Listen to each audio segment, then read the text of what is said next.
Hi friends, துன்பங்களுக்கு இடையில்தான் வாய்ப்புகள் ஒளிந்திருக்கின்றது. நம்ம இன்னைக்கு பார்க்க போகிற ரெசிபி கீ கோகோனட் மில்க் ரைஸ் தாங்க.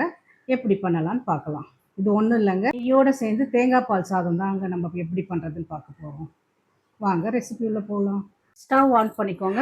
நான் இன்னைக்கு குக்கர் தாங்க எடுத்துருக்கேன் தேங்காய் பால் சாதம் பண்ண. கொஞ்சம் குக்கர் காயட்டும். கீ வந்து 3 டீஸ்பூன் எடுத்துருக்கேங்க.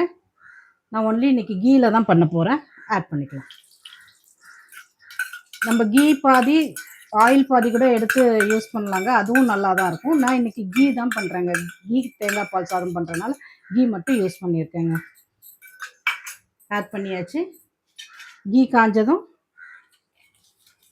2 பே லீவ்ஸுங்க, பிரியாணி இலை. பட்டை வந்து ஒரே ஒரு பீஸ் எடுத்து கட் பண்ணி வச்சுருக்கேன். 5 பீஸ் வந்து லவங்கம் எடுத்து வச்சுருக்கேங்க.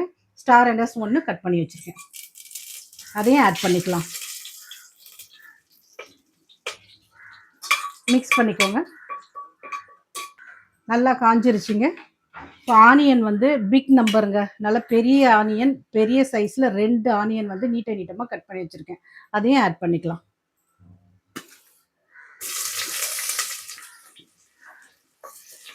பார்த்து ஆட் பண்ணுங்க.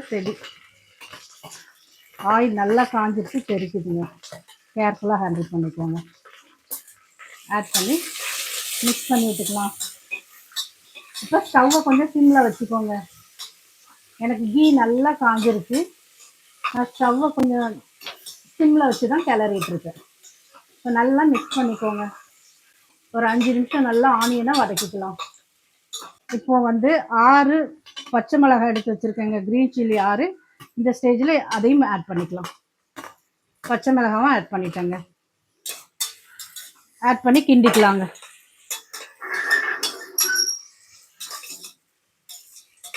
நல்லா மிக்ஸ் பண்ணி விடுங்க. கொஞ்சம் ஸ்டவ்வை ஹையில் வச்சுக்கோங்க. நல்லா மிக்ஸ் பண்ணுங்க. ஓரளவுக்கு வெங்காயம் வெந்துருச்சுங்க. இந்த அளவுக்கு போதும். இப்போ நான் வெஜிடபிள் என்னென்ன எடுத்து வச்சுருக்கேன்னா, ஒரு பெரிய கேரட்டுங்க, ரொம்ப குட்டி குட்டியாலாம் கட் பண்ணலாங்க, மீடியம் சைஸ் தான். அதுமாதிரி பீன்ஸ் ஒரு 10 நம்பருங்க. பீன்ஸ் வந்து ஒரு 10 நம்பரு. பீன்ஸ் அதாவது பச்சை பட்டாணி ஒரு ஆஃப் கப்.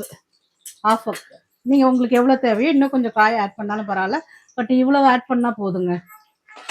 இதுவே நல்லா இருக்குங்க. எல்லாம் ஆட் பண்ணிக்கலாம்.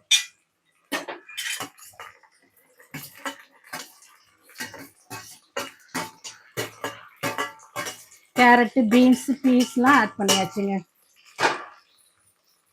ஆட் பண்ணி நல்லா மிக்ஸ் பண்ணிக்குவோங்க. கொஞ்சம் நல்லா வதங்கட்டும். இது ரொம்ப எல்லாம் ரெட் கலர் வர்ற அளவுக்குலாம் வதங்க வேண்டாமுங்க. அது வதங்கினா அது ஒரு டேஸ்ட் இருக்கும். பட் தேங்காய் பால் சாதத்துக்கு ஓரளவுக்கு மீடியமாக வதங்கினா போதும். இதுவே நல்ல டேஸ்ட் கொடுக்குங்க. ஒரு 5 மினிட்ஸ் வதக்கி எடுத்துக்கலாம். இப்போ 1 ஸ்பூன் சால்ட்டு, அதையும் இது கூட ஆட் பண்ணிக்கலாங்க. சால்ட் போட்டால் கொஞ்சம் வெங்காயம் சீக்கிரம் வதங்கும், அதுக்காக தான் இப்போ ஆட் பண்ணுறது. நல்லா மிக்ஸ் பண்ணி விட்டுக்கோங்க. வதங்கிட்டு இருக்கும். நான் இன்னைக்கு வந்து 2 கப் பாஸ்மதி ரைஸ் எடுத்திருக்கேங்க. 2 கப்புக்கு 3.5 கப்பு வந்து தேங்காய் பால் எடுத்திருக்கேன். அதாவது அரை மூடி தேங்காவை வந்து நல்லா பாலாக எடுத்து 3.5 கப் போட்டு வச்சுருக்கேன். சப்போஸ் பால் உங்களுக்கு 2 டம்ளர் தான் வந்துச்சுன்னா 1 டம்ளர் தண்ணி ஆட் பண்ணிக்கலாம், ஒன்றும் ப்ராப்ளம் இல்லை. நான் 3.5 கப் எடுத்து வச்சுருக்கேன். 1 கப் தேங்காய் பாலில் வந்து பாஸ்மதி ரைஸை ஒரு 15 மினிட்ஸ் ஊற வச்சுருக்கேங்க. இனி அதை 1 by 1 ஆட் பண்ணணும். பாருங்க, ஒரு 5 நிமிஷம் ஆச்சு, வதக்கியாச்சு. இப்போ வந்து 2 டீஸ்பூன் வந்து நான் இஞ்சி பூண்டு ஜிஞ்சர் கார்லிக் பேஸ்ட் எடுத்து வச்சுருக்கேங்க, அதையும் ஆட் பண்ணிக்கலாம். மிக்ஸ் பண்ணிக்கலாங்க. எல்லா வெஜிடபிள்லையும் படுற மாதிரி மிக்ஸ் பண்ணி எடுத்துக்கணுங்க. அடி பிடிக்காமல் கிளறி விட்டுக்கோங்க. ஒரு 5 நிமிஷத்துக்கு அப்புறம் பார்க்கலாம். இந்த ஸ்டேஜில் நான் 1 கப் நல்லா நிறைய, அதாவது புதினா பாதி, கொரியாண்டர் லீவ்ஸ், தனியா லீவ்ஸ் பாதி நல்லா குட்டி குட்டியாக கட் பண்ணி வச்சுருக்கேன். அதை இந்த ஸ்டேஜில் ஆட் பண்ணிக்கலாம். ஆட் பண்ணி ரொம்ப நேரம்லாம் வதக்க வேண்டாங்க. 2 கிண்டதுக்கப்புறம்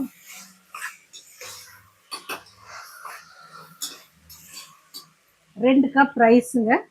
நான் 1 கப் தேங்காய் பாலில் ஊற வச்சு எடுத்து வச்சுருக்கேன். அதை இந்த ஸ்டேஜில் ஆட் பண்ணிக்கலாம்.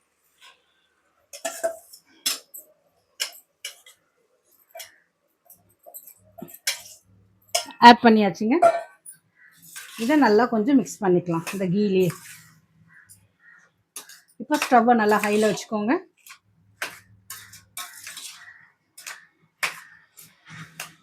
பாருங்க, ஒரு 2 மினிட்ஸ் மிக்ஸ் பண்ணால் போதுங்க. மிக்ஸ் பண்ணியாச்சு. இப்போ வந்து இதில் 2.5 டம்ளர் தேங்காய் பால் இருக்குங்க, அதை இது கூட ஆட் பண்ணிக்கலாம்.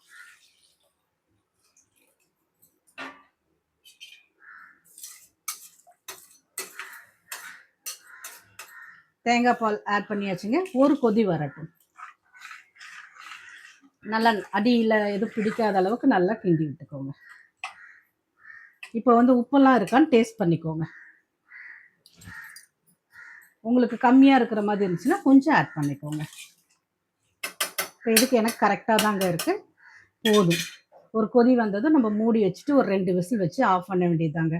தேங்காய் பால் சாதம் ரெடி. லேசாக கொதி வர ஆரம்பிச்சிருச்சு. இப்போ நம்ம குக்கரோட மூடி போட்டு விசில் போட்டு மூடி வச்சிடலாங்க. 2 விசில் வந்தால் போதுங்க, தேங்காய் பால் சாதம் ரெடி ஆகிடும். இப்போ நம்ம ரெடியானது எப்படி இருக்குன்னு பார்க்கலாம். ஆல்ரெடி ஒரு விசில் வந்துருச்சுங்க. இப்போ அடுத்த விசிலுங்க பாருங்க, செகண்ட் விசிலும் வந்துருச்சு. நம்ம இப்போ ஸ்டவ் ஆஃப் பண்ணிட வேண்டியதாங்க.